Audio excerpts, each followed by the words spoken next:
Listo, entonces hoy vamos a hablar de algo importante en las instalaciones eléctricas, que es el tema de la iluminación. Listo, entonces vamos a ver cuáles son los conceptos fundamentales relacionados con este tema, cuáles son los parámetros que debemos tener en cuenta, cuáles son los parámetros que debemos medir. Entonces va a ser algo muy conceptual, algo muy a manera de exposición, no tanto con números, sino más del concepto, porque el tema numérico no es tan sencillo, no es cuestión de una sola clase, sino requiere un poco más de tiempo. Estamos hablando que esto sería todo un trimestre o todo un semestre, entonces eh, en una sola clase pues no lo vamos a abordar todos los temas numéricamente, no, tampoco contamos con las herramientas computacionales para hacerlo, entonces lo vamos a hacer a manera conceptual, que es importante, que es una base para cuando usted de pronto tenga la necesidad de ya ir a sacar un número, de tener un cálculo numérico, pues ya más o menos tenga una idea. Esa es la idea. Eso es la idea del día de hoy. Listo, entonces vamos a revisar rápidamente cuáles son las tecnologías en cuanto a iluminación se refiere. Entonces vamos a empezar con la más básica que utilizamos durante mucho tiempo, que fueron las lámparas incandescentes que funcionaban con el paso de corriente a través de un filamento. Este filamento era tungsteno. Este filamento se calienta generalmente a 2000 grados centígrados debido a su resistencia. Fíjese que es bastante el calor que sucede ahí en ese evento físico. Entonces, gracias a ese calentamiento de ese filamento se emite luz, luz visible, resultado de la radiación térmica. Entonces, el filamento está protegido en un bulbo de vidrio con gas inerte para evitar su oxidación. Todos sabemos que para que ocurra una llama, para que ocurra una oxidación, tiene que haber oxígeno. Entonces, lo que hacía el bulbo precisamente era aislar el filamento. Entonces, acá algo importante es el tema de la eficiencia. Entonces, estos elementos son muy ineficientes porque solamente están convirtiendo un 10% de la energía que recibe. Luego tenemos una evolución de estos sistemas incandescentes, que son las lámparas fluorescentes, las cuales tienen un principio de funcionamiento muy parecido. Eh, pero la diferencia es que ya va a tener un gas que se va a excitar con ese paso de la energía eléctrica. Entonces acá hay una excitación de átomos de mercurio y luego interactúan con una capa de fósforo al interior del tubo. Entonces el principio de funcionamiento es la ionización del gas. Se excita el mercurio, emite luz ultravioleta por la fluorescencia del fósforo, que es la que genera la luz visible. Entonces acá vemos más o menos cómo es que funciona esto. Tiene dos electrodos, el positivo y el negativo. Acá están los átomos de mercurio. En esa ionización hay una radiación. Esa radiación es ultravioleta y cuando sale acá al exterior tenemos la luz visible. Eso es más o menos una descripción muy sencilla, en palabras sencillas, de cómo funciona todo esto. Estas lámparas de descarga de gas también son muy similares a las fluorescentes. Se utilizaban diferentes tipos de gases. Acá, por ejemplo, vapor de mercurio, otras son de neón, vapor de sodio, por ejemplo, muy similar a lo que ocurre en las lámparas fluorescentes. Esto no sé si se acuerdan ustedes de esto, de esta tecnología. Sí, profe, claro que sí, buenas noches. Buenas noches. Sí, señor, recuerdo que hacía como un parpadeo y quedaba como un zumbido, profe, porque ellas usan como una especie de balasto, creo que, y se calentaba muchísimo. Sí, el tema del calor era bastante importante a tener en cuenta. porque eran muy ineficientes, porque mucha de la energía eléctrica la convertía era en calor y no en luz. Sin embargo, toda esta tecnología se sigue produciendo. Hay algunas aplicaciones, por ejemplo, en los criaderos de pollos, en los galpones, todavía la siguen utilizando porque allá necesitan calor. En los invernaderos también necesitan calor. Entonces todavía siguen utilizando estas tecnologías. Algunos vehículos que, aunque son 2026, todavía traen los bombillos de esta tecnología antigua. El tema de las direccionales todavía vienen con eso, algunos vehículos. Eh, no sé si ustedes se acuerdan cuando se iba la luz, que uno estaba viendo el partido y se iba la luz y tocaba esperar 10, 15 minutos. ¿Por qué sucedía eso? Porque no era prender y apagar, y uno se preguntaba en ese entonces, uno decía, pero ¿por qué no prenden eso? ¿Cuál era esa demora? ¿Por qué se demoraba?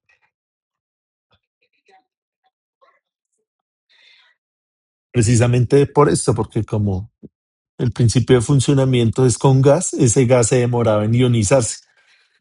No es como la tecnología LED que usted prende y apaga instantáneamente o casi instantáneo, sino que esto requería que se ionizara el gas, no era inmediato, sino que se demoraba un tiempo. Eh, luego tenemos la tecnología LED, que es una tecnología revolucionaria. Está más o menos desde los 60, desde 1960, toda la evolución. Y tiene pues muchas aplicaciones, no solamente acá con el tema de la iluminación, sino con todo el tema de las pantallas. Entonces, toda la tecnología ahorita de las pantallas de los teléfonos, de los celulares, de los computadores, de los televisores, está basada en este principio. Entonces, hay diferentes tecnologías. Hay unas que son OLED, otras mini LED, otras QLED. Cada una de ellas tiene sus características de acuerdo al fabricante, de acuerdo a las investigaciones que haga cada empresa. Cada una de ellas tiene sus patentes, pero la base fundamental es esta, el diodo emisor de luz. ¿Listo? Entonces acá algo importante, cuando nosotros estamos hablando de luz, la luz la podemos interpretar de dos formas. La podemos interpretar como una onda o la podemos interpretar como una partícula.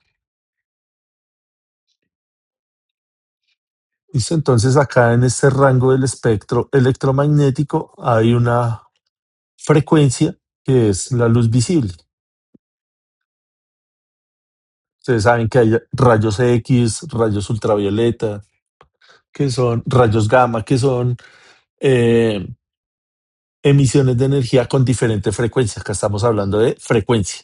Entonces la luz visible es una parte de ese espectro electromagnético. Entonces en algunas aplicaciones, en algunos experimentos, en algunos casos nosotros la podemos interpretar como onda y en otras em, ocasiones, en otros contextos como partícula. Y ambas están bien. La partícula fundamental de la luz es fotón, el fotón.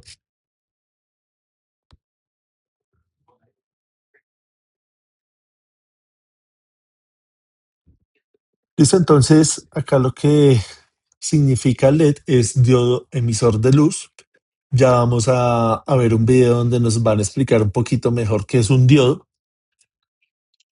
Su principio de funcionamiento entonces es la electroluminiscencia, un fenómeno en el cual un material emite luz cuando es atravesado por una corriente eléctrica.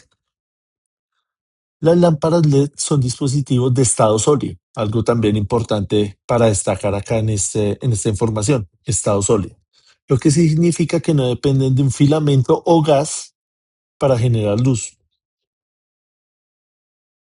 Es de estado sólido. ¿Qué entendemos nosotros por estado sólido? ¿O qué nos sugiere esto?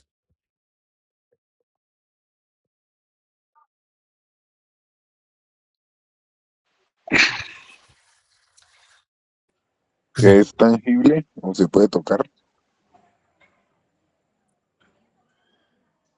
Mm, pero démosle un poquito más de Explíquemelo un poquito mejor. Estado sólido. Pues en este contexto, ¿no? De lo que son los diodos, el tema de la electrónica. ¿Ustedes se acuerdan? Antes los computadores venían con el disco duro, que era un disco móvil, ¿se acuerdan? Que esto giraba. Eso era un disco.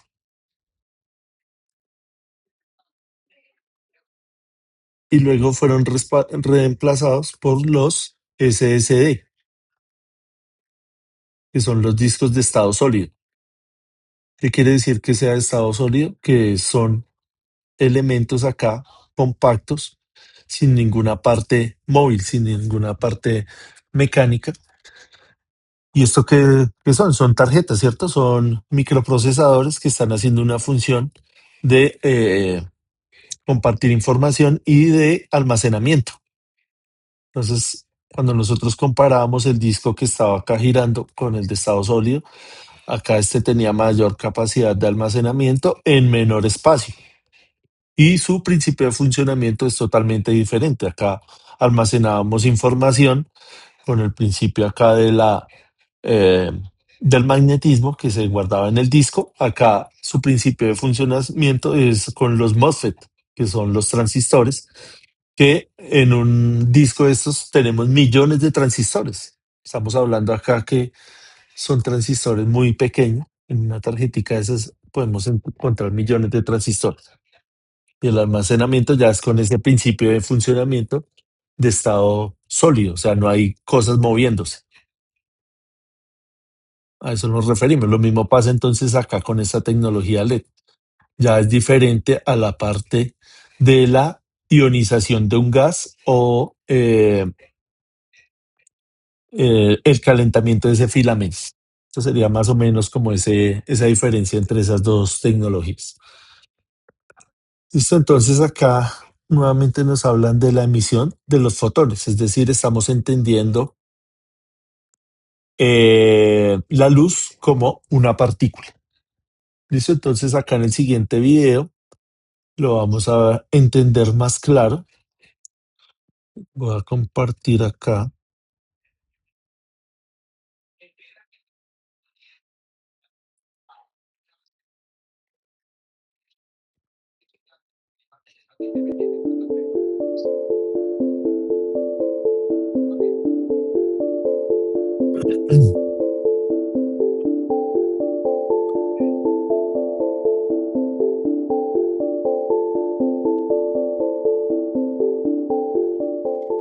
Podemos encontrar una unión semiconductora PN en muchos lugares a nuestro ¿Me alrededor. confirman si estamos viendo y escuchando? Forman parte de dispositivos electrónicos y Gracias, optoelectrónicos Germán. como las células Gracias. solares, que convierten la energía de la luz del sol en energía eléctrica.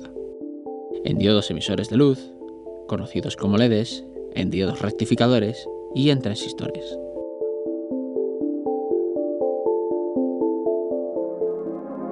Para comprender qué son los materiales semiconductores y cómo a partir de ellos se fabrica una unión PN, es necesario sumergirnos en el mundo atómico.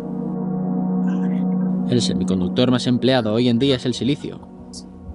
En un cristal de silicio, cada átomo está unido a sus vecinos con 4 electrones formando enlaces covalentes. A bajas temperaturas, estos electrones están enlazados a los átomos. Cuando se incrementa la temperatura, algunos electrones de los enlaces pueden ganar energía térmica y escapan, quedando libres para conducir. A su vez, los enlaces que se han roto pueden ser ocupados por electrones de otros enlaces sin que estos tengan que ganar una energía adicional en promedio. A este estado o enlace roto lo llamamos hueco y se comporta como una partícula de carga y masa positiva. Se pueden introducir impurezas en el semiconductor, sustituyendo átomos de silicio por otros átomos.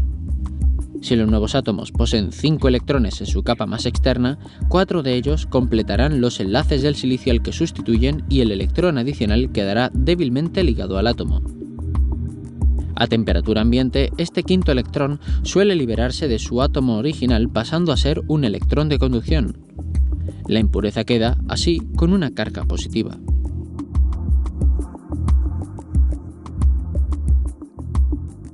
Se puede conseguir que el número de electrones introducidos de esta forma sea mayor que el generado en un semiconductor puro.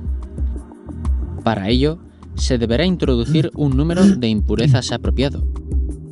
A un semiconductor con este tipo de impurezas se le llama N, porque tiene cargas libres negativas, y a las impurezas se les denomina donadoras por ceder un electrón. Igualmente, se pueden usar impurezas que tengan 3 electrones en su última capa. Se completarán 3 enlaces y uno quedará libre. A temperatura ambiente, los electrones de otros enlaces podrán moverse a ocupar ese espacio, quedando un hueco libre en el material. La impureza queda, así, con una carga negativa. Al igual que en el caso anterior, si se quiere que el número de huecos introducidos de esta forma sea mayor que el generado en un semiconductor puro, deberemos introducir un número de impurezas apropiado. A un semiconductor de este tipo se le llama P, porque tiene cargas libres positivas, y a estas impurezas se las denomina aceptadoras por aceptar un electrón.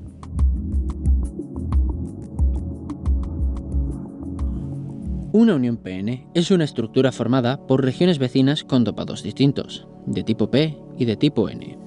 Una unión PN es una parte fundamental de muchos dispositivos, como por ejemplo el diodo. Si al terminal P de un diodo le aplicamos una tensión mayor que al terminal N, observamos experimentalmente una corriente grande.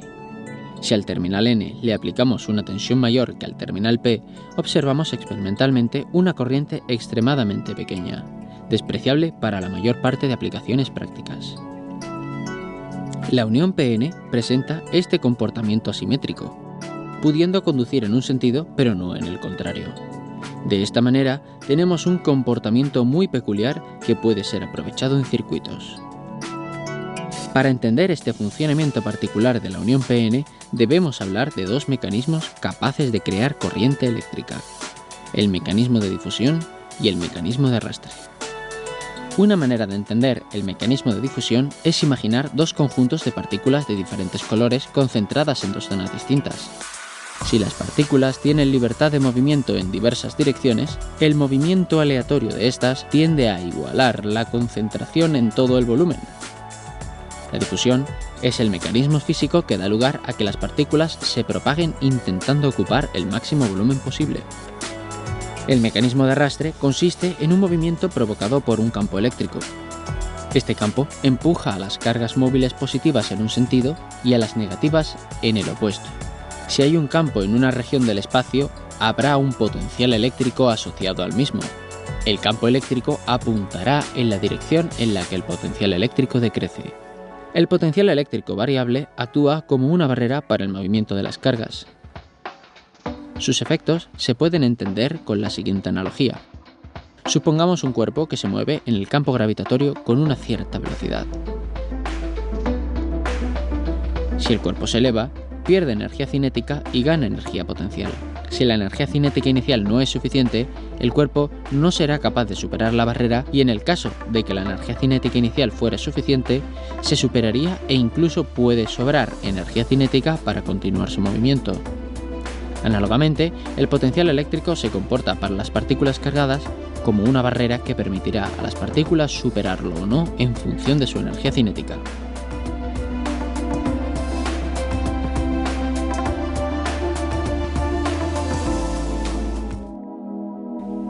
Para fabricar una unión PN se parte de un semiconductor con impurezas de un tipo al que se introducen impurezas del tipo opuesto.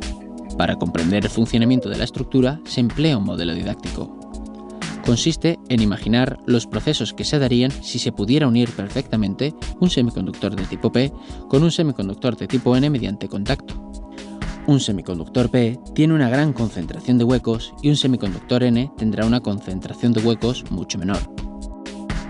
Así, habrá una difusión de huecos de la región P a la N. De la misma manera, habrá una difusión de electrones de la región N a la P. La difusión de electrones y huecos deja atrás las impurezas fijas ionizadas de las que estos proceden. Así, aparecerán regiones en la unión PN donde haya carga eléctrica neta debido a las impurezas ionizadas, que darán lugar a un campo eléctrico. Asociado a este campo, hay un potencial eléctrico que actúa como una barrera que frena las cargas móviles.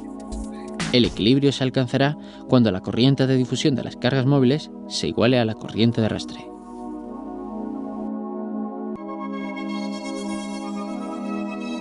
La barrera de potencial es un obstáculo que impide la corriente en el dispositivo. Con tensiones externas podemos modificar apreciablemente su altura, permitiendo la aparición de una corriente eléctrica. Aplicando una tensión externa mediante una batería, modificamos la altura de la barrera de potencial que existe en la zona de unión. Si se aplica una tensión mayor en la parte P que en la zona N, se reduce la altura de la barrera de potencial. Una barrera menor es ahora incapaz de frenar completamente el movimiento de difusión de los electrones y huecos, originándose una corriente eléctrica debida principalmente a la difusión.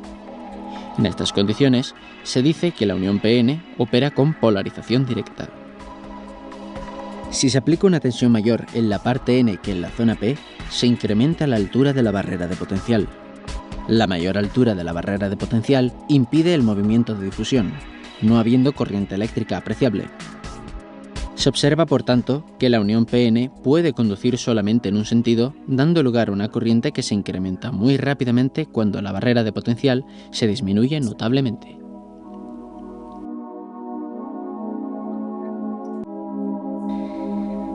Además de encontrar las uniones PN en infinidad de circuitos y componentes electrónicos, las podemos encontrar en aplicaciones optoelectrónicas, dentro de dispositivos como los diodos emisores de luz, conocidos como LEDs, los fotodiodos o las células solares. La emisión de luz del LED se debe al fenómeno físico de la recombinación, que consiste básicamente en que un electrón y un hueco se aniquilan emitiendo energía. En el caso de ciertos materiales y bajo una polarización directa, esta energía se emite en forma de luz, más intensa cuantas más cargas móviles se recombinen. El funcionamiento de los fotodiodos y células solares se basa en el fenómeno físico inverso, la generación. Así, un fotón puede crear un par electrón-hueco que en su movimiento puede generar una corriente eléctrica. En conclusión, las uniones PN están omnipresentes en nuestro entorno cercano y lejano. Parece increíble que un dispositivo tan simple sea tan útil y tenga tanta influencia en nuestras vidas.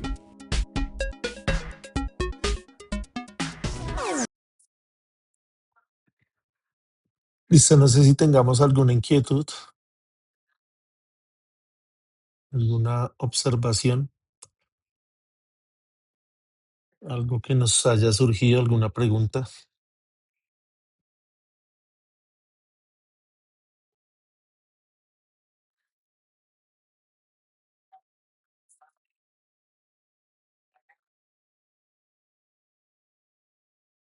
Listo, entonces ahí el principio de funcionamiento es lo importante, es la recombinación de huecos que hace que el electrón excite eh, ese material, que en este caso estamos hablando del silicio, y se produzca ese desprendimiento del fotón. Porque es importante toda esta tecnología. Esto no solamente aplica para todo el tema de la iluminación, sino para todo el tema de lo que estamos viviendo ahorita, que es la evolución de la inteligencia artificial. Entonces, todos estos conceptos electrónicos, hay mucho campo de investigación, porque todos estos microchips, todos estos procesadores están teniendo que ser reemplazados para que soporten esta nueva tecnología. ¿Sí? Entonces, acá todavía hay mucho campo de investigación, hay muchas empresas trabajando en la evolución de toda esta tecnología de los elementos de los microprocesadores, se llama eso. Entonces, ahorita esto tiene unas repercusiones que son de todo tipo, ¿cierto? Lo que siempre hemos hablado, del tipo económico, del tipo social, del tipo técnico también, del tipo ambiental. Acá las empresas más relevantes que están en este tipo de investigación son, por ejemplo, Intel, es la que está haciendo estos procesadores, estos de Estados Unidos. AMD, por ejemplo.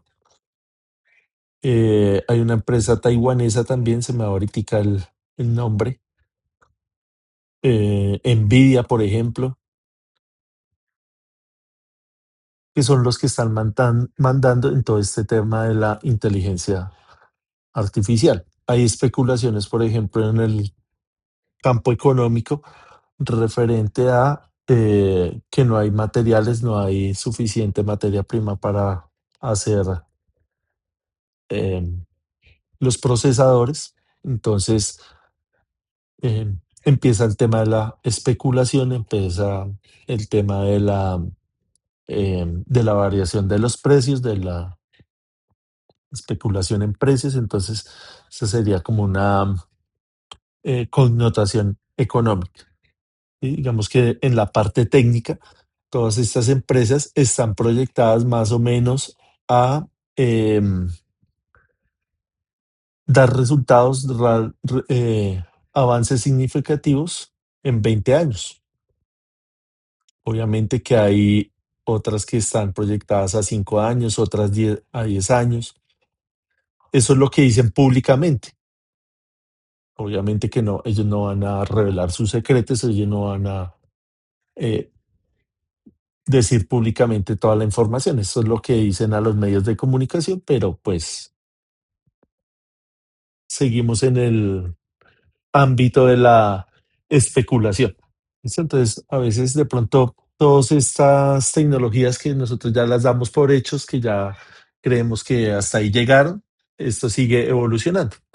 La obligación de nosotros de pronto no es meternos tanto en esta parte técnica. Habrá algunas personas que les interese, a otras no, pero por lo menos estar enterado de cómo es que está evolucionando todo para que no nos sorprenda más adelante, para que no nos quedemos como tan rezagados acá en cómo es que funciona esta nueva tecnología. Volviendo al tema de los LEDs. Entonces, cuando hablamos de LEDs, también tenemos que venir y hablar del tema de los colores. Entonces, hay unos que son rojos, hay otros que son verdes y hay otros que son amarillos. ¿Sí? Digamos que estamos familiarizados con estos bombillos porque los podemos ver, los podemos tocar. Cuando vamos y hablamos, por ejemplo, de una pantalla, usted va y mira ya su televisor, usted ya no puede ver esto de este color, ¿cierto? Sino son una pantalla negra, que vaya uno a saber qué tiene por allá atrás, ¿cierto? Pero tiene la misma tecnología. Volvemos a la tecnología OLED, acá tecnología QLED, AMOLED, todo basado en ese principio del LED. No sé si hayan escuchado la historia de cómo se inventó el LED azul. ¿Sí han escuchado algo de eso? No, señor. No, ya. No, señor. Un chino, un japonés, no, bro. Sí, un japonés. ¿Qué ha escuchado, Jesús? No, sí, yo escuché, profe, pero o sea, no sé decirle exactamente cómo es, pero sí sé que es un japonés. Están haciendo un concurso, ¿no? Algo así. Sí. Entonces, acá esto a mediados de los 60, sacar el rojo, el verde y el amarillo fue fácil para empezar a hacer las imágenes. Para usted poder sacar cualquier imagen de cualquier color, necesitaba el azul. Y el azul pues era difícil de hacer. Entonces, obviamente que la competencia fue bastante dura, bastante reñida. Y hubo una persona, se me va ahorita el nombre, un japonés, que lo logró. Se demoró como 10 años, pero al final lo pudo hacer. Entonces, acabamos con eso. Varias cosas. El tema de el tiempo acá, el tema de la investigación. Fíjese que los 60 duraron esos 10 años, pero lo consiguieron en hacer ese LED azul. Ahorita también están prometiendo cosas. Ya es difícil que solamente lo haga una persona, sino estos ya son equipos de trabajo.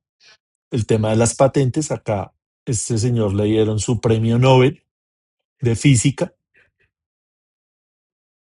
Ahorita la dinámica es un poco diferente porque, digamos, a estas personas excepcionales, a estas personas brillantes, las contratan estas empresas grandes, estas empresas reconocidas.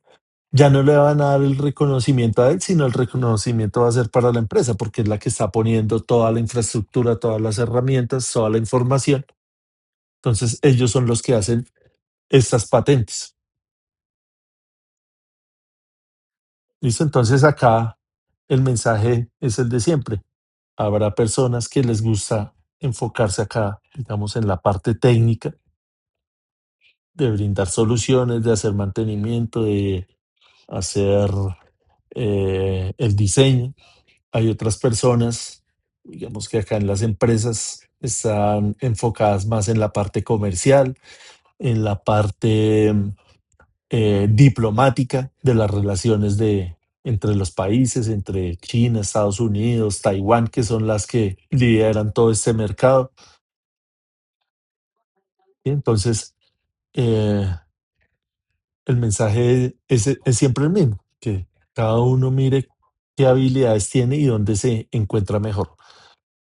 No sé si se acuerdan también de la otra historia del transistor, de cómo fue la evolución y cómo fue que lo inventaron, que era lo que estamos viendo ahí en el video. ¿Alguien ha escuchado esa historia? También cuando inventaron el transistor, había un grupo de 4 personas, perdón, de 3 personas, 3 investigadores estadounidenses, eh, y cuando lo lograron, pues todos tenían ahí las ganas de ganarse su premio Nobel, pero hubo uno de ellos que, aparte del reconocimiento científico, quería el tema del dinero, el tema monetario, que fue este señor. Em, entonces, claro, como no tenía la habilidad de los negocios, el tema financiero, el tema de las relaciones públicas, esta parte le costó mucho, porque él era bueno en ver cosas acá físicas, en el tema matemático, en el tema de los materiales, pero esto es otra cosa. Esto requiere unas habilidades diferentes.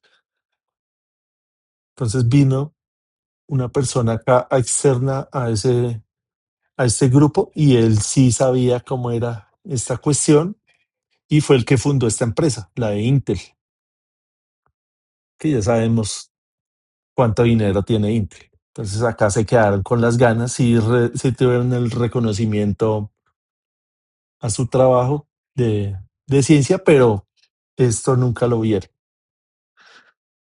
Entonces muchas veces eh, aparece eso, el tema de la frustración, el tema de que yo por saber de pronto acá mucho de esta parte, no quiere decir que se va a ver reflejado con el tema monetario. Y al contrario, personas que de pronto no saben mucho la parte técnica, pero sí saben cómo es la dinámica del mercado, sí saben cómo es el tema de los contactos, sí saben cómo es el tema económico y les rinde mucho en esta parte. Entonces, eh, a la hora de nosotros hacer cualquier diseño, cualquier cosa, no solamente vamos a tener que tener en cuenta la parte técnica, sino también la parte económica. Listo, no sé si tengamos algo más que añadir ahí.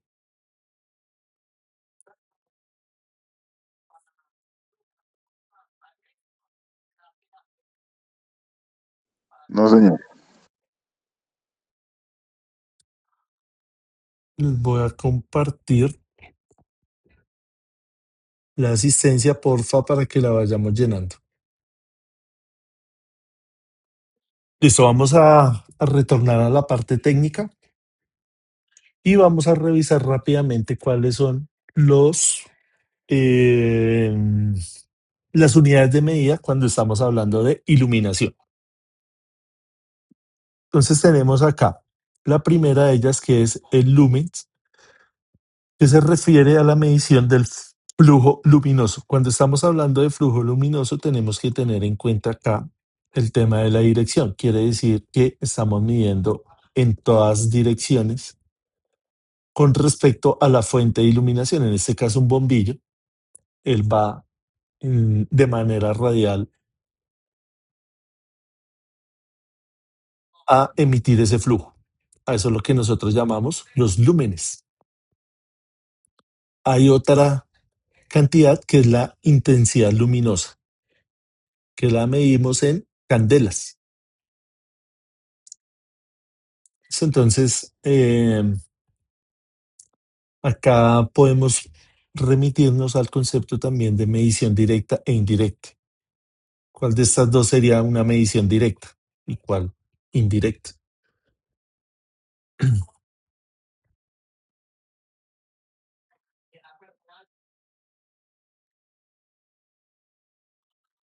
Entonces, la candela es una medición directa. Hace parte de las medidas fundamentales de la física. La intensidad luminosa la medimos en candelas. Esto ya depende acá de eh, del entorno, ya depende acá de cómo está radiando esa energía. Entonces tenemos acá algunos valores de referencia de las diferentes tecnologías. Una bombilla incandescente de 60 vatios aproximadamente tenía 800 lúmenes. No sé si ustedes se acuerdan que cuando uno compraba los bombillos, estamos hablando de hace 20 años, usted le decían, va a comprar uno de 60 vatios, uno de 80 o uno de 100. No hablábamos tanto de esto. Y uno ya sabía que el de 100 obviamente era el que más alumbraba, pero hablábamos era de potencia. Ahorita se habla más de los lúmenes, porque fíjese la diferencia que hay entre un bombillo LED de 10 vatios y un bombillo incandescente de 60 vatios. Alumbran prácticamente que lo mismo, pero este consume 6 veces menos en potencia, ¿sí ve? Entonces la diferencia es bastante notoria, bastante grande. Acá tenemos otros valores típicos de las diferentes tecnologías, de la lámpara halógena, del foco, eh, del gas metal, del halógenuro metálico. Entonces podemos ver que la tecnología más eficiente es la tecnología LED. Hay otra medida que es la iluminancia.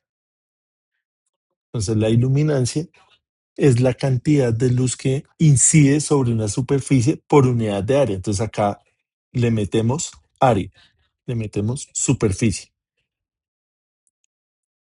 ¿Listo? Entonces acá estamos viendo la superficie, acá vemos la luminancia y acá vemos la iluminancia medida en lux. Quiere decir que es la cantidad de luz que incide sobre la superficie. Es la cantidad de luz que hay acá en esta superficie debido a esta fuente. ¿Sí? Entonces una cosa es la luminancia sin la I y otra cosa es la iluminancia. ¿Listo? Algunos valores típicos de iluminancia. Luz del día en exterior, aproximadamente 100.000 lux. Oficinas bien iluminadas, entre 300 y 500 lux. Salones de clase, entre 300 y 600 lux. Restaurantes y cafeterías, entre 100 y 300 lux. Áreas de trabajo detallado, como por ejemplo un laboratorio, 1.000 lux o más dependiendo de la actividad que se esté haciendo. Pasillos o escaleras, entre 100 y 200 lux. Habitaciones residenciales, alrededor de 100 a 300 lux. Iluminación de jardines, 50 lux. Em, Acá volviendo al tema de la luminancia, tenemos entonces que la luminancia es la cantidad de luz que emite o se refleja en una superficie. Términos prácticos, la luminancia es un indicador de cuán brillante parece un objeto cuando se observa desde un ángulo particular. Es un concepto importante en diversas áreas como la fotometría, la visualización de imágenes, el diseño de iluminación y la ergonomía visual. Candelas por metro cuadrado. ¿Listo? Entonces acá tenemos la idea de la luminancia. Fíjense que acá nos están hablando de casos particulares donde necesitamos hacer una tarea específica. No sé, en el tema de sus trabajos o el tema de sus actividades, en qué actividad o en qué trabajo podemos asociar este concepto. ¿Qué se les ocurre a ustedes? Digamos, a mí se me ocurre el tema de los que hacen dibujos o las personas que trabajan en costura, que tienen que tener acá unas particularidades. Los Por el, laboratorios, sí, acá nos hablan de laboratorios. Digamos que laboratorio de qué, Profe, algo las como oficinas, específico. puestos de trabajo. ¿Dónde, Luis? Un laboratorio de grano. En las oficinas, en los puestos de trabajo. Ujú. Sí, donde esa es arreglan una. celulares o computadores también. Sí, señor, también. Básicamente en cualquier actividad, ahorita ya tenemos que tener en cuenta mucho esa parte de la iluminación y es algo que ha ido evolucionando.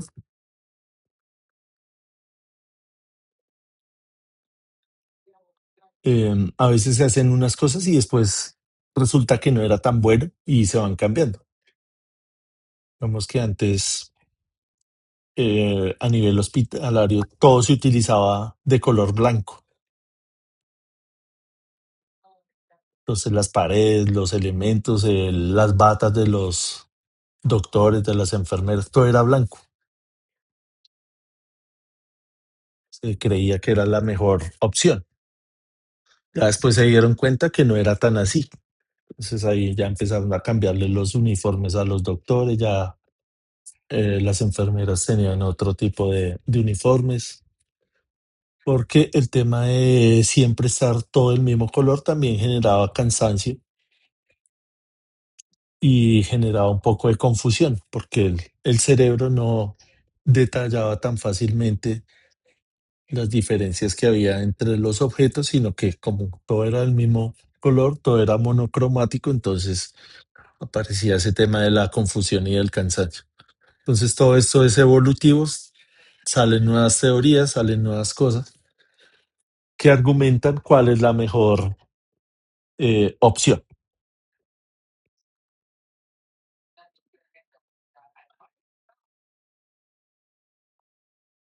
Entonces acá lo que ustedes están diciendo, el tema de las pantallas, acá tenemos ya los valores típicos dependiendo de la calidad de esa pantalla. Tica la mayoría de los monitores son de alto rango dinámico que pueden alcanzar más de 1000 candelas por metro cuadrado. Sí, Fabio. Gracias, profesor. Una pregunta. Cuando uno mide la cantidad de luz que quiere tener un puesto de trabajo, ahorita que usted dijo que en una empresa de confección, yo trabajo en una empresa de confección, y mido el puesto de trabajo con un luxómetro, pero él me arroja los valores en lúmenes, y las tablas van en lúmenes. Y se hablaba de otro valor en que se puede medir la iluminación, ¿no? Con otra unidad de medida, pero el luxómetro lo bota en lúmenes, ¿verdad? Sí, señor. Estamos hablando acá, el luxómetro lo bota en lux, ¿sí? Estamos hablando acá. El luxómetro lo bota en lúmenes, porque inclusive la unidad de medida que da es LUM. Pues, Perdón, busco acá la imagen donde miramos bien cuál es esa diferencia. Bueno, acá nos estamos adelantando un poquito. Entonces ahí tenemos esa imagen donde podemos ver los tres parámetros. Entonces, el lumens se refiere al flujo luminoso, es decir, tenemos la fuente y ese flujo va en todas direcciones. La intensidad luminosa, que la medimos en candelas, es enfocada en una dirección. Y la iluminancia tiene que ver con la superficie, ¿cierto? Para hacer una buena distinción de los parámetros. O sea, estamos midiendo la iluminancia en lux, ¿sí? Oh, ok, perfecto. Que lux es lumens por metro cuadrado. Ahí usted le faltaría el metro cuadrado en el concepto Sí, que tiene, sí, puede que porque sí, señor. se refiere a la superficie, mientras que el Sí, lumens profe, solo es solamente el flujo que sale de la fuente. oh, sí, Entonces, esta es en la ese medida. orden de ideas, el luxómetro está midiendo iluminancia, que son lumens por metro cuadrado. ¿Sí? Ahora sí. Sí, señor, tiene toda la razón. Sí, señor, Ajá. le agradezco Sí, ahí mucho la ya creo aclaración. que ya quedamos más claros y es importante entender bien esa diferencia de las unidades para entender qué es lo que estamos hablando. Perfecto, señor, muchas gracias. Listo, gracias. Entonces, volviendo acá a los valores típicos, tenemos el de una habitación entre 300 y 500 candelas por metro cuadrado, la iluminación del exterior, superficies reflectantes. Obviamente que uno no se va a aprender estos valores ahí de memoria. Lo importante es entender más el concepto físico que aprenderse eso así de memoria. Las pantallas de televisión, dependiendo de su tecnología, si es OLED, QLED, AMOLED, van a tener diferentes valores. Miremos este tema de la temperatura antes de irnos al descanso. ¿Qué es la temperatura de color? Es una medida que describe el color de la luz emitida por una fuente luminosa y se expresa en grados Kelvin. Se basa en el concepto de un cuerpo negro, que es un objeto ideal que absorbe toda la radiación que incide sobre él y emite luz en función de su temperatura. ¿Listo? Entonces acá tenemos desde 1000 Kelvin hasta 10.000 Kelvin. Pasamos acá de una luz naranja a una luz azul. ¿Listo? Entonces todos hemos visto estos diferentes colores para diferentes aplicaciones. ¿Listo? Entonces tenemos acá luz cálida, que es similar a las bombillas incandescentes, nos va a producir un ambiente acogedor. Acá ya es algo como subjetivo, algo de sensación o percepción de los sentidos. Una luz neutra, similar a la luz del día, que está más o menos entre un rango de 3000 a 4000 Kelvin, adecuada para estados de trabajo y de vivienda. Y luz fría, que puede parecer azulada en espacios comerciales y oficinas. ¿Listo? Entonces acá vemos más o menos cuál sería la diferencia entre estos tipos de colores.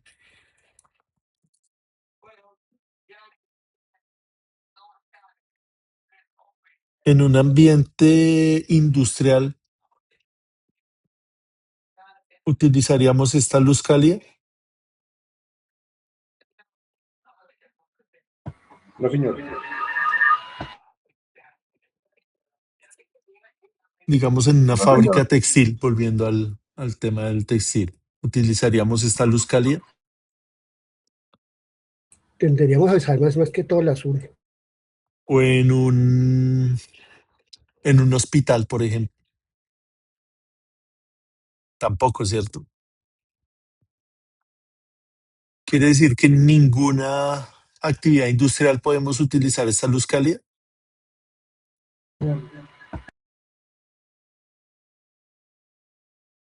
Sería el aislado de las oficinas. Pues ya tocaría entrar a mirar qué industria Ajá, o pues qué requiere esa luz. exactamente, porque la luz puede incidir también en la materia prima que estemos manipulando. Ahorita que estábamos hablando, por ejemplo, de la fábrica de los procesadores, todos esos procesadores están precisamente en este ambiente. Requiere de una luz cálida que es bastante exacta, no es acá cualquier número de estos, sino tiene que ser específica porque esos elementos reaccionan con la luz. Entonces, obligatoriamente tiene que tener un rango de frecuencia donde no reaccionen con esa fuente. También el tema de la fotografía, ¿cierto? El tema de la serigrafía. También eh, se tiene que tener un rango particular, no solamente que sea luz cálida, sino que tiene que tener un rango específico. No sé qué otra Profe, actividad se les ocurra, profe, señor. ahí entraría el tema del diseño de iluminación, dependiendo de la parte donde se requiera para saber qué tipo de iluminación y la distribución de las luminarias. Sí, señor. Ya vamos para allá. Pero en cuanto a la temperatura del color, Pues eso va entre 4000 y 6000 K, dependiendo de la zona. sí, señor.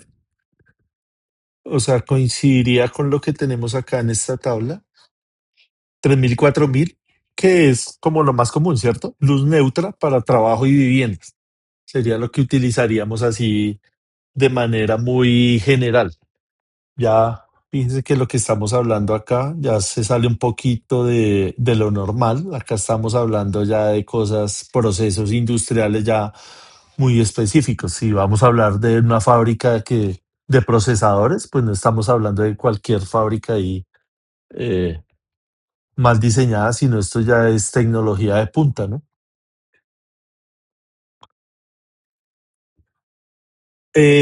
Listo, tomémonos un descanso. Ahorita venimos y hablamos un poco más de esta parte que es bastante interesante, que está relacionado también con la parte sensorial, lo que nos provoca esa luz. Esto para que pongamos un poquito más de contexto en eso. Tomémonos un descanso, ya les compartí ahí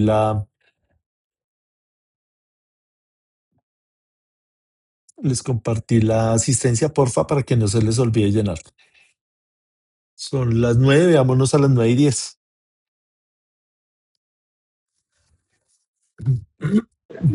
Listo, profe, muchas gracias. Muy Listo, amable. ya nos vemos.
Sí.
Listo, entonces vamos a continuar con la presentación.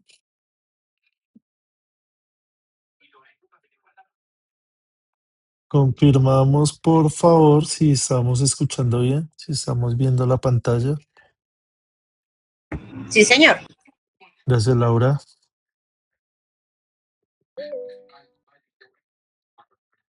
Listo, habíamos quedado acá en esta parte de el color, de la temperatura de color de la luz medida en Kelvin.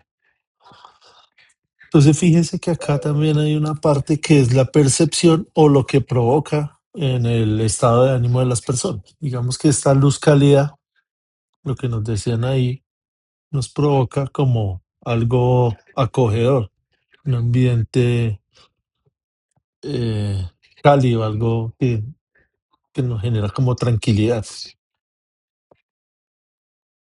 Listo, entonces tiene que ver mucho también con eso, con la percepción, con el estado de ánimo que nos pueda provocar. Hay otro principio básico relacionado que es el índice de reproducción cromática. El índice de reproducción cromática es una medida que evalúa la capacidad de una fuente de luz para reproducir con precisión los colores de los objetos en comparación con una fuente de luz natural. Se expresa en una escala de 0 a 100, donde 100 indica una reproducción cromática perfecta, que puede ser similar a la luz del día, y 0 indica que los colores no se reproducen de manera realista. Entonces acá, cuando tenemos un IRC de 100, sería como lo estaríamos viendo perfectamente, el color original de ese elemento, en este caso una manzana. Y fíjese que a medida que va decreciendo, ese color se va distorsionando dependiendo de esa fuente.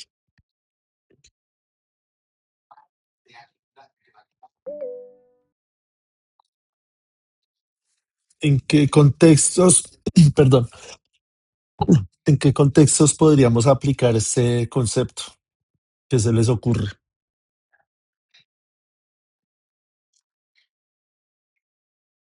En los almacenes donde venden de vestidos y todo eso de costura. Sí, señor, precisamente. Cuando usted va a comprar, por ejemplo, una prenda, cualquier cosa, una ropa, allá en el almacén, como tienen una modificación de la luz, usted lo ve de un color. Ya cuando Donde llega a su pintan casa, carros y eso, señor, donde pintan carros, también,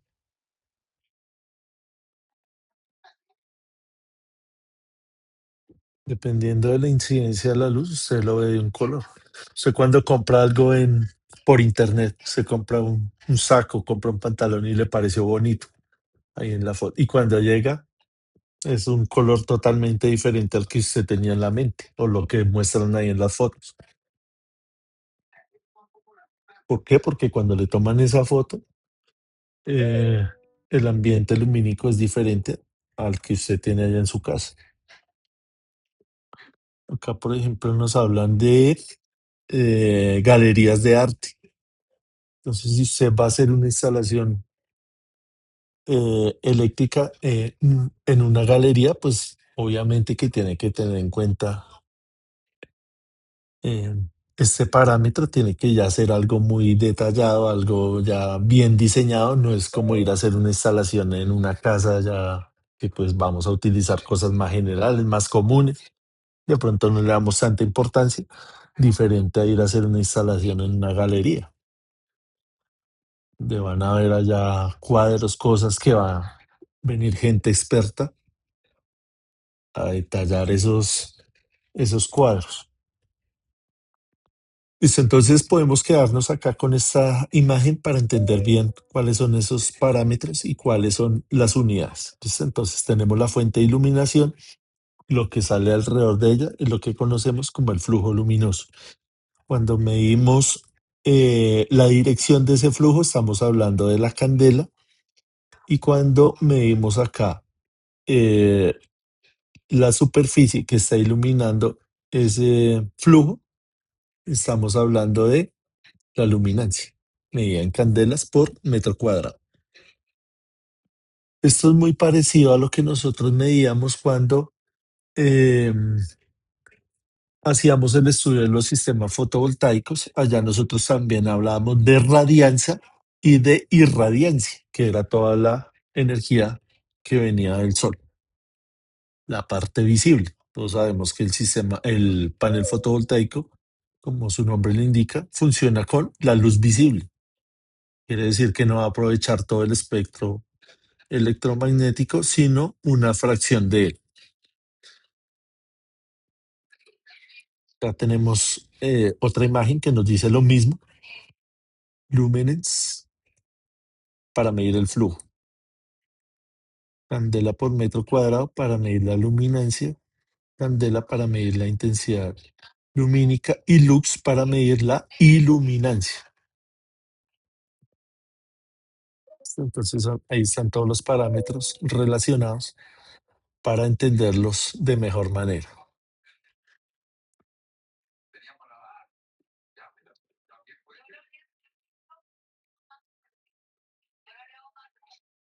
Entonces, para hacer todos estos diseños, obviamente que tenemos que tener en cuenta el tema de las normas.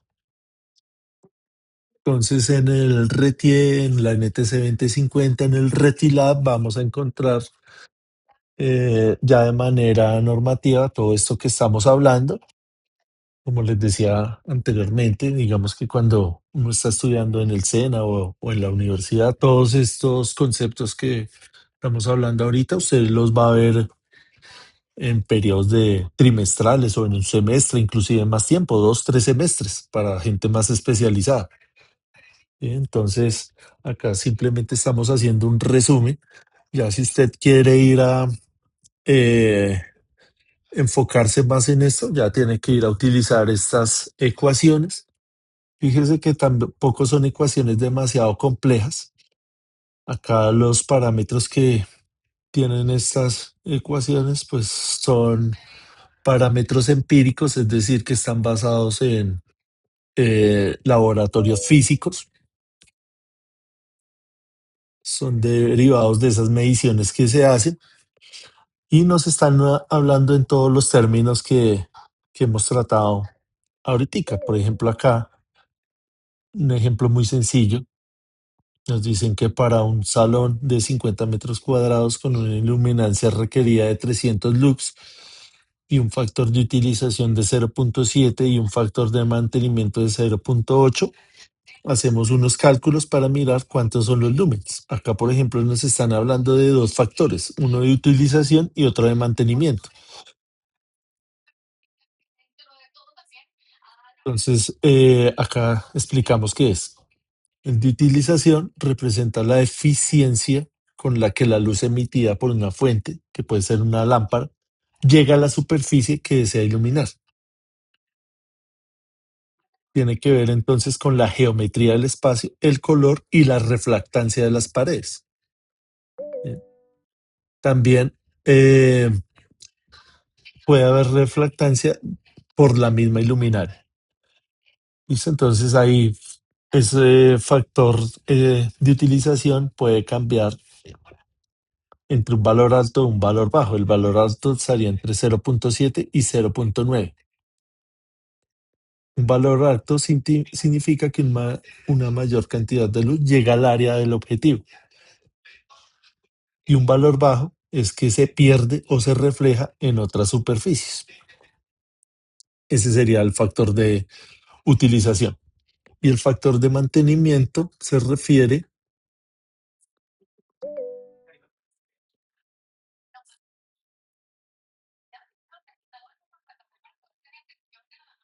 el factor de mantenimiento refleja la disminución en la eficacia de la iluminación a lo largo del tiempo por temas de acumulación de polvo, reducción de la refractancia en las superficies, temas sobre todo de suciedad. Entonces sucede mucho, por ejemplo, en los vehículos, en el carro, en la moto. Se va y revisa y pasado el tiempo, esa farola ya se va poniendo opaca por la propia naturaleza de los materiales. ¿Sí? Entonces toca ir a cambiarlo. A eso se refiere el factor de mantenimiento. Entonces ahí lo utilizamos en estas fórmulas para hallar cuáles son los lúmenes requeridos en su diseño. Hay otro método que se llama el de punto a punto. Es una técnica utilizada para calcular la iluminación en un área determinada, considerando la contribución de cada luminaria a un punto específico del plano. Este método es útil para diseñar la distribución de la luz en instalaciones más complejas, donde las fuentes de luz no están distribuidas uniformemente o se desea un cálculo más preciso. ¿Listo? Entonces, este método lo utilizamos en fachadas, monumentos, túneles, estadios o áreas deportivas, áreas de trabajo industrial, espacios públicos irregulares, pasarelas, puentes, museos o galerías de arte. Entonces, fíjese que acá es una fórmula muy sencilla que depende del ángulo de incidencia de ese hacia donde queremos iluminar, depende también de la distancia y obviamente de la intensidad luminosa. ¿Sí? Entonces acá nos dan ejemplos numéricos. Volvemos a lo mismo, el tema numérico ahorita no es tan relevante, no es tan trascendente. Lo que nos interesa es entender el concepto. ¿Listo? Entonces, para poner un ejemplo, vamos a mirar acá una cancha de fútbol. Entonces acá podemos tener varias fuentes de iluminación. Digamos que tenemos estas dos acá y acá en esta tribuna también hay unas lámparas así. Esto es pues bastante común. Entonces fíjese que acá para medir el aporte de cada una de ellas, ambas tienen, si medimos acá la incidencia de cada una de ellas, las tres van a llegar con diferente ángulo. Ese es el ángulo que estábamos analizando ahí. ¿Sí? Entonces todas vienen con un diferente ángulo. Entonces ese sistema lo que hace precisamente es eso, ver cuál es la contribución de cada una de esas fuentes. Haciendo una analogía en el contexto eléctrico, cuando tenemos acá un circuito eléctrico con varias fuentes, ustedes saben que el principio de superposición lo que nos dice precisamente es eso. Vamos a analizar acá en esta carga cuál es la contribución de cada una de estas fuentes. Entonces, cuando vamos a analizar qué incidencia tiene esta fuente, apagamos estas dos, hacemos el análisis y miramos cómo se comporta el sistema. Luego, apagamos estas dos y encendemos esta y hacemos lo mismo. Este es el principio de superposición. Entonces, acá es algo similar para ver cuál es la contribución de cada uno de los elementos. Esto como ya es un trabajo repetitivo y esas ecuaciones son siempre las mismas, pues la idea es agilizar ese cálculo y para eso pues utilizamos los software o cualquier otra herramienta computacional. ¿Listo? Entonces acá por ejemplo tenemos el Dialux, eh, que nos va a servir para el diseño de iluminación interior y exteriores. Es una simulación en 3D, hace un análisis fotométrico, cálculo de iluminación, integración con bases de datos de luminarias de diferentes fabricantes. Vean.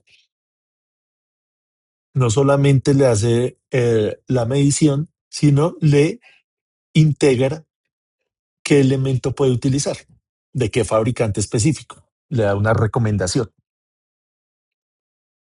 Parecido a los software que nos sirven para diseñar los sistemas fotovoltaicos. Funciona igual. Aparte que le hace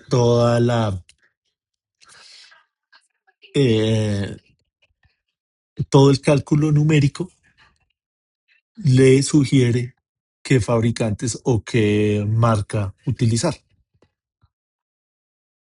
Lo mismo el Relux tiene también esa opción. Eso. El AGI 32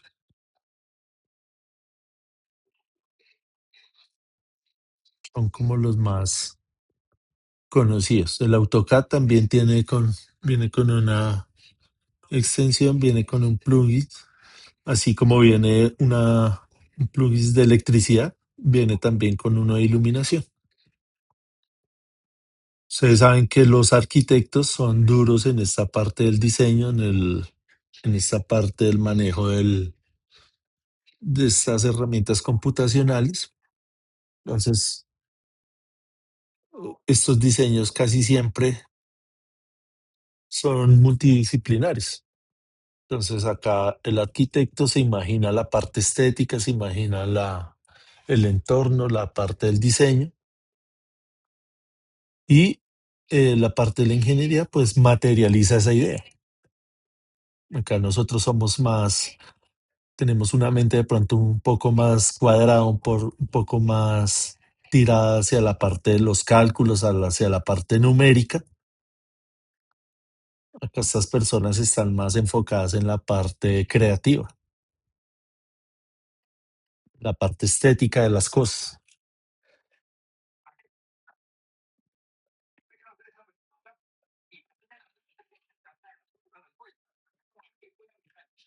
Acá por último vamos a mirar la parte de la distribución de luminarias. Entonces, en el tema de las distancias, entonces volvemos al tema no tanto de la creatividad, sino del tema más normativo, de venir y cumplir con las distancias dependiendo de la fuente que estemos utilizando, teniendo acá en cuenta, por ejemplo, la apertura, que es hasta dónde va a iluminar. Esto todo lo hace el software.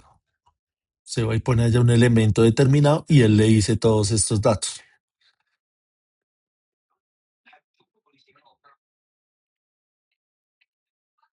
Acá volvemos al tema de los colores y volvemos al tema de la luz directa e indirecta. Entonces la luz directa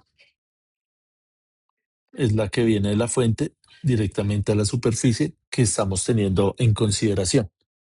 Y la reflejada, por ejemplo, acá en el techo o en la pared, que incluye también el análisis de los colores. No es lo mismo esta reflexión si esta pared fuera azul, verde, amarilla, roja, así fuera blanca, ¿cierto? Todos sabemos que el color que más va a reflejar es el color blanco y la que menos es el color negro.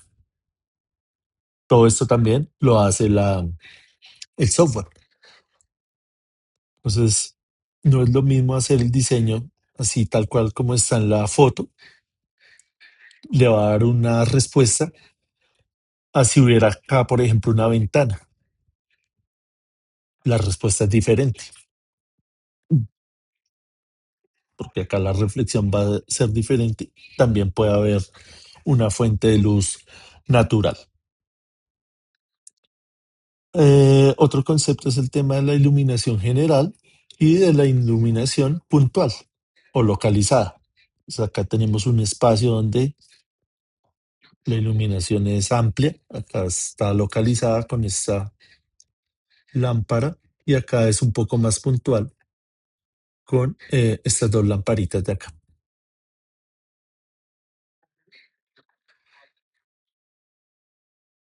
Hay sistemas de iluminación inteligente que están conectados, por ejemplo, a estos elementos, Alexa o Google Home, que son inteligencias artificiales, por comandos de voz, también automatización, el tema de la domótica. Pero fíjese que acá ya pues, no es tanto el tema de la conectividad, sino entender bien el concepto de la iluminación. Ya esto es cómo vamos a hacer los movimientos, cómo vamos a variar acá la intensidad, cómo vamos a cambiar el ángulo. Ya hace parte de otra cuestión. ¿Sí? Es como un acoplamiento, pero no es algo esencial de entender esto, sino simplemente es ya cómo lo vamos a gobernar. Como cuando usted tiene un motor eléctrico, el motor eléctrico tiene su esencia, ya después miramos si lo prendemos a distancia, si lo prendemos con un PLC, si lo prendemos como sea, pero una cosa es su esencia y otra cosa cómo lo vamos a manejar.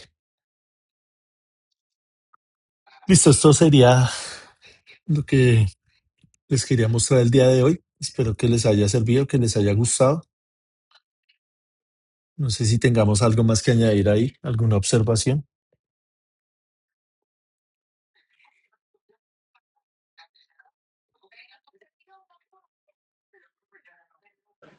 Profe, no, está muy bien. Agradecerle, profe, siempre por el empeño ahí de que todo nos quede súper claro, profe, y estuvo muy buena la presentación. Muchas gracias. Listo, Gonzalo, me alegra que le haya servido. El Dialux eh, es de pago, Jesús, toca comprarlo, toca poner la licencia.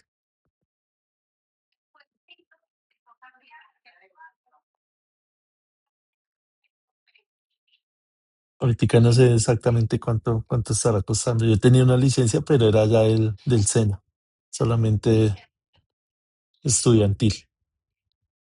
O sea, uno no puede hacer ningún trabajo con eso, solamente para efectos de académicos. Eh, bueno, el tema de de las herramientas computacionales también es importante que nos familiaricemos con ellas. Digamos que yo no soy el más experto de esta. Yo estoy acostumbrado a otro tipo de herramientas. Lo mío es más como por el tema de la automatización, por el tema del control. Esta parte pues no es que sea mi fuerte, pero igualmente pues nos toca a todos obligatoriamente saber porque estamos metidos en este cuento, ¿no? No nos pueden cortar ahí. ¿Listo? Entonces, a las personas que de pronto les llame la atención pues sí, ya les toca ir a adquirir esas herramientas, hacer más énfasis en todo eso. Nos vemos entonces el martes. Gracias por la participación de hoy y feliz fin de semana. Que descansen.